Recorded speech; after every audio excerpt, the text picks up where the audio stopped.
Hi everyone, welcome to flavours of Coimbatore. இன்னைக்கு சிம்பிளான பூசணிக்காய் சாம்பார் எப்படி வைக்கிறதுன்னு பார்க்கலாம். அதுக்கு ஒரு பேனில் எண்ணெய் ஊற்றிக்கலாம். சாம்பார் தேங்காய் எண்ணெயில் பண்ணலாம், நல்லாயிருக்கும். எண்ணெய் ஊற்றிட்டு எண்ணெய் காஞ்சதும் கடுகு, ஜீரகம் தாளிச்சிட்டு பெரிய வெங்காயம், பூண்டு ஆட் பண்ணிக்கலாம். கூடவே கொஞ்சம் கருவேப்பிலையும் 2 பச்சை மிளகாவும் ஆட் பண்ணிக்கலாம்.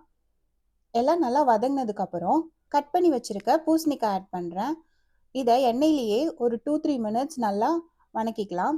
அதுக்கப்புறம் தக்காளி ஆட் பண்ணிக்கலாம். நான் 2 தக்காளியை அரைச்சி வச்சுருக்கேன். இப்போ அதை ஆட் பண்ணிவிட்டு ஒரு 2-3 மினிட்ஸ் தக்காளி பச்சை வாசனை போகிற வரைக்கும் குக் பண்ணிக்கலாம். குக் பண்ணிவிட்டு மசாலா ஆட் பண்ணிக்கலாம். மசாலாவுக்கு 2 ஸ்பூன் சாம்பார் தூள், 1/2 ஸ்பூன் மிளகாய் தூள், கொஞ்சம் மஞ்சள் ஆட் பண்ணிவிட்டு ஒரு 1 மினிட் குக் பண்ணலாம். குக் பண்ணிவிட்டு தேவையான அளவு உப்பு போட்டுட்டு தண்ணி ஊற்றி ஒரு 5 to 10 மினிட்ஸ் பூசணிக்காய் வேகிற வரைக்கும் குக் பண்ணி எடுத்துக்கலாம். 10 மினிட்ஸ் கழித்து பார்க்கலாம். பூசணிக்காய் நல்லா குக் ஆகிருக்கு. இப்போது இது கூட வேக வச்ச துவரம்பருப்பு ஆட் பண்ணிக்கலாம்.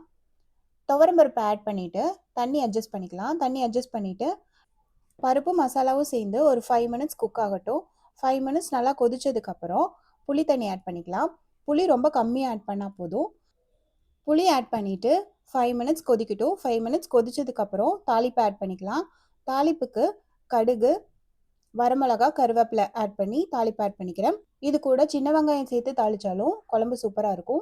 இந்த சிம்பிளான சாம்பார் ரெசிபியை ட்ரை பண்ணி பாருங்கள். சேனலுக்கு மறக்காமல் சப்ஸ்கிரைப் பண்ணுங்கள். தேங்க்யூ, பாய் பாய்.